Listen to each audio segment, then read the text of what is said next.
Привіт, мандрівники! Сьогодні я хочу з вами поговорити про таку річ, як adventure мотоцикли, який обрати, який хочу конкретно я. Але перед тим я хочу вам розповісти одну історію, як я прийшов взагалі до ідеї обрати adventure мотоцикл. Я не пам'ятаю конкретно, в який це було сезон, але якось я разом з батьком вирішили поїхати до Орілі. Максимально далеко, аж за каналом Дніпро-Донбас. Дуже сильно цікавило, а що там. Бо як дивитися на мапу, то там йде дорога, а праворуч від дороги йдуть якісь зарослі з дуже великими маленькими такими доріжками. Перше, що було, ми зустріли раз байкерів, вони всі були на ендуріках, прям дуже-дуже потужних, але видно, що це прям мандрівники, в них були і рюкзаки, і взагалі все було готово для нормальної мотопригоди. Трошки з ними поговорили і поїхали далі ще в хащі. Для нас відкривається просто неймовірний вид такої місцевості, ніби тут ще трохи і січ збудують. Одна частина була закрита водою, це було поле,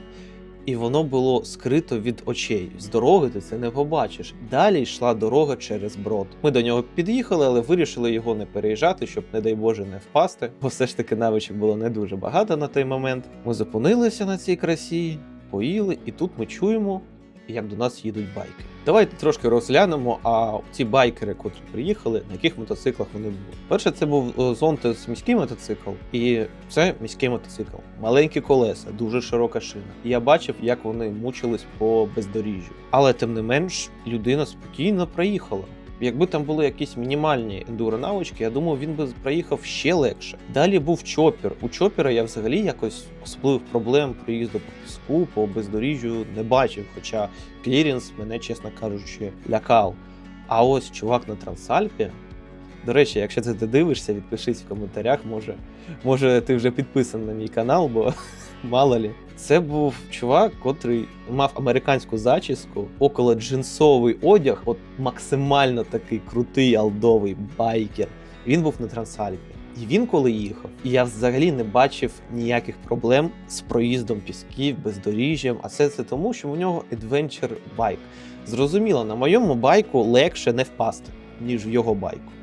Але тим не менш він проїжджав спокійно, і коли виїжджав на дорогу, міг спокійно давати нормальну швидкість і нормально їхати. Почали якось розмовляти. Розмовляти про те, де хто був, що які місця бачив, і мені показали Зміїну гору.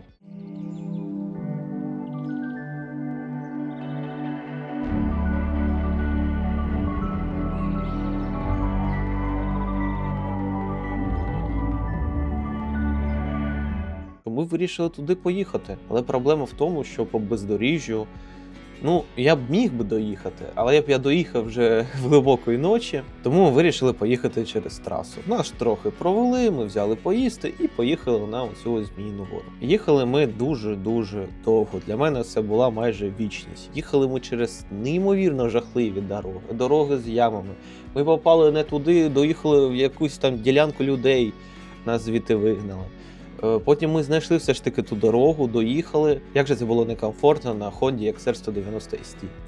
Тому що це одностволка, це дуже жорсткі бездорожні шини, це всього лише 190 кубів, нема ніякого обтикача, вітер б'є повністю по тобі і неймовірно боліло дубця, бо сидіння там також було не для таких прям великих переїздів по трасі. А в батька все було добре, бо в нього був CF Moto 450 MT, та нормальна сидушка, він не одноствольний, він аж цілих 450 кубів. Він міг собі дозволити їхати 110, в той час як я їхав 70, бо мотоцикл в той час був навіть на обкатці. І коли ми туди приїхали вживу, не на картинках, це виглядало настільки масштабно, що мене осінило. Мені потрібен adventure мотоцикл. Кататися, мандрувати можна на будь-якому байку, але потрібно мандрувати з комфортом. Для мене adventure байк – це байк, котрий не заходить далеко або в бездор, або в трасовий комфорт. Це байк, у котрого повинно бути 21 переднє колесо. Це байк, котрий не повинен опускатися до дуал-спорту, тобто його маса повинна бути досить така немаленька. Тобто це десь 190, може 200 кг там з дугами плюс-мінус. Конкретно для мене це повинен бути байк для початківця.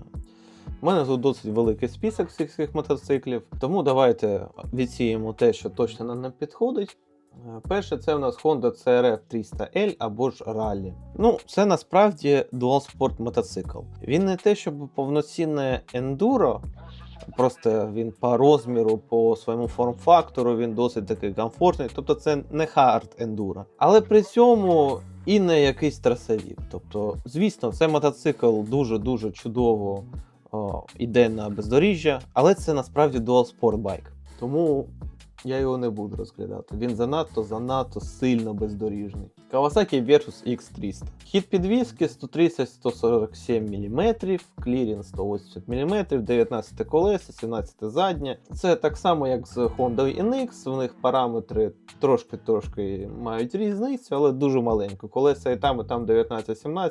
Ну, це не серйозно, я не буду розглядати BMW GS, по-моєму, 450, котрий у цей новенький. Тільки виходить, якраз із-за того, що в нього маленькі колеса. А ще додам, тільки на відео вони спецовані. Як я пам'ятаю, в специфікаціях там тільки літні диски, а це взагалі нам не підходить. BMW G310 GS також ми не розглядаємо. В нашому топі мотоцикла це Moto 450, Kawasaki KLE 500, KTM 390 Adventure R та Himalayan 450. Ну, давайте почнемо з Himalayan. Himalayan мені просто дуже подобається своїм зовнішнім виглядом. В мене нема дитячої травми, в мене не було іжа, в мене не було всяких радянських байків. І тому ця відсутність травми створила нову травму, саме відсутність старого якогось байка. Ну він насправді не те, щоб прям старий, це новий байк, в нього нормальний екранчик. Ну як, для відеозйомки так собі, там в нього частота дуже дивна. По параметрам тут у нас 39 кінських сил, 196 кг споряджена маса, плюс-мінус, звісно ж, бак 17 літрів, клірінс 230 мм, висота сидіння 825 мм та 200 мм хід підвіски. Я передивився дуже багато відео про цей байк. Його називають дуже простим байком в плані обслуговування.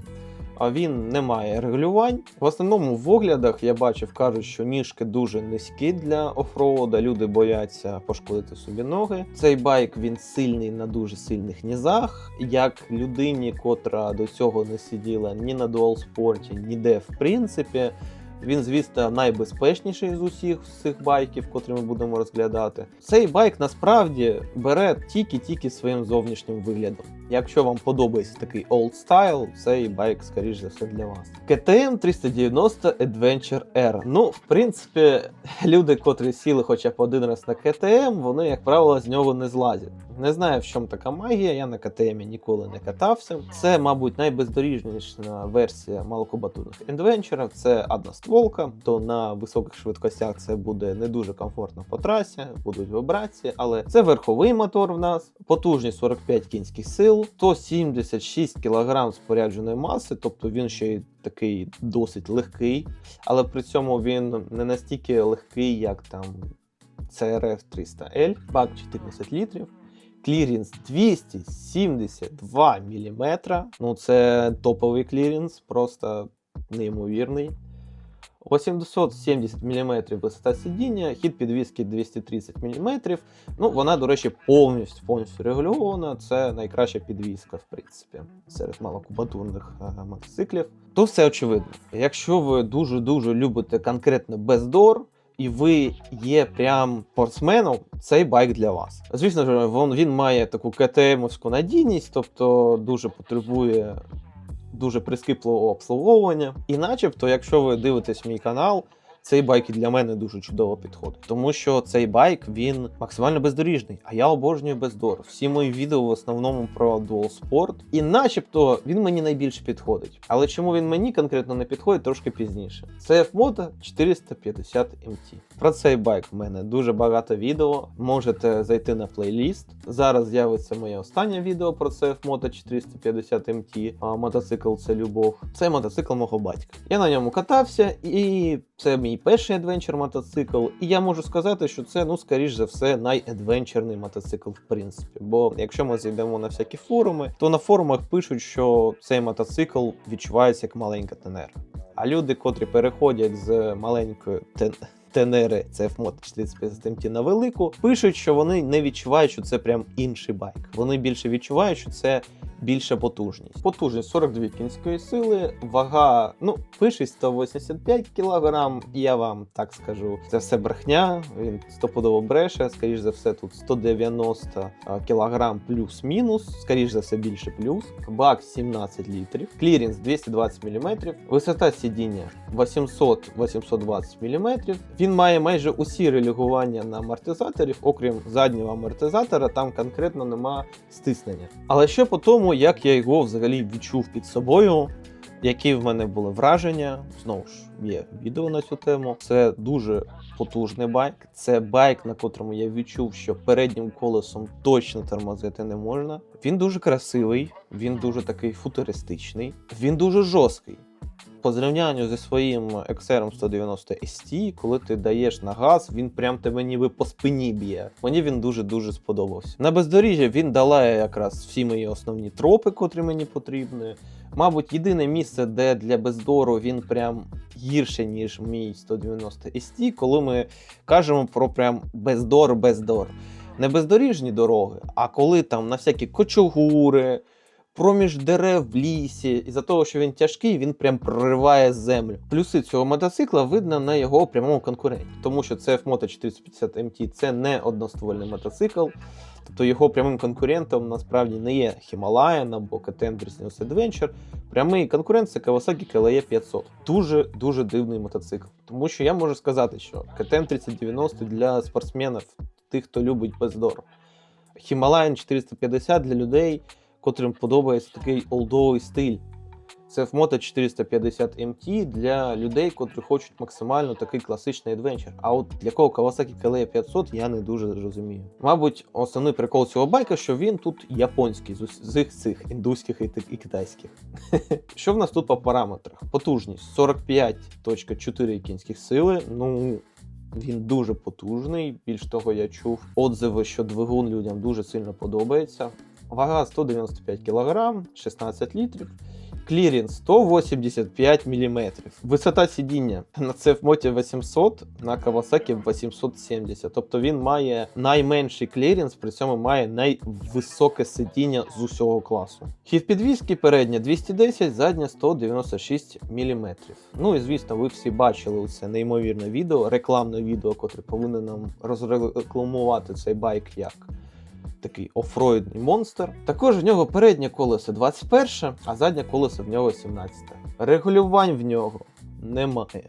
Для мене найбільше всього в цьому мотоциклі здивувало його дисплей. Просто подивіться на цей дисплей. А тепер подивіться на таблиці Excel. Або в Microsoft Excel, або в Google Excel. І в мене відчуття, що дизайнер в них був бухгалтер. Особливо на фоні дисплея CF Moto 450 MT. Але насправді це ще нормальний дисплей для японців, тому що є версія не SE, а звичайна. Там дисплей щось схоже на дисплей Ваджа. І чесно кажучи, про Kawasaki я не можу сказати, для кого цей байк, в чому його прикол. Мабуть, він більш трасовий, окей. Мабуть, він більш трасовий, хоча вже можна взяти оці байки, котрі я відсунув, там, Versus, Honda NX. Ми можемо сказати, що це більш трасовий такий адвенчер з можливістю такого, більш комфортного бездора, ніж на Honda NX чи Kawasaki Versus. Ці байки, вони дуже цікаві тим, що я не можу їх назвати,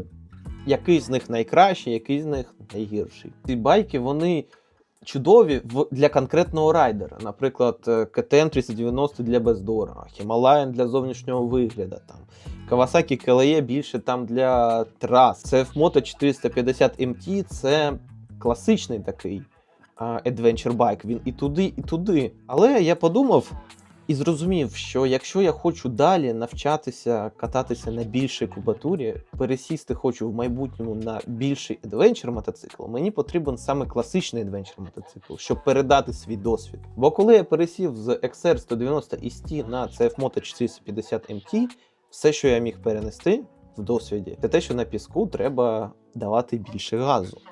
Я маю більш кращий баланс, але саме досвід керування тяжким байком, класичним adventure байкам, цього досвіду в мене не було, і мені приходиться його отримувати. Якщо я купив собі KTM 390 Adventure R, я б, звісно, краще катався по бездору, мені було б легше, але потім, коли б я б хотів пересісти, наприклад, на Тенеру, то досвід мені б не допоміг. Він мені б допоміг, якби я перейшов на якийсь ралійний байк. А цей досвід підходив би для якогось хард-ендуро байку, але не для adventure байк. Конкретно я для себе обираю це в Moto 450 MT.